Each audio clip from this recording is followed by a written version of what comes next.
weeks ago, there was large-scale bad debt at certain lending markets in crypto because of the rsETH hack with Layer 0. And it resulted in hundreds of millions of dollars of losses for DeFi depositors. So what happens if that happens at CAP? Well, first, we have to understand how CAP is structured. So users, retail depositors, we already know that they bring in dollars. And they bring in dollars because they want to earn yield.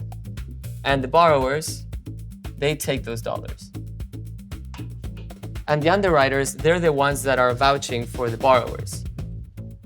So what happens when there is a compromised collateral, it means that the BTC, the gold, the Japanese yen, whatever unproductive asset that the underwriters are using to vouch for the borrower, let's say that goes to zero.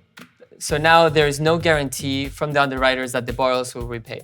Well, that is completely a separate case from the borrower repaying or not. Because the borrower at CAP, they have a legal agreement to repay the loan.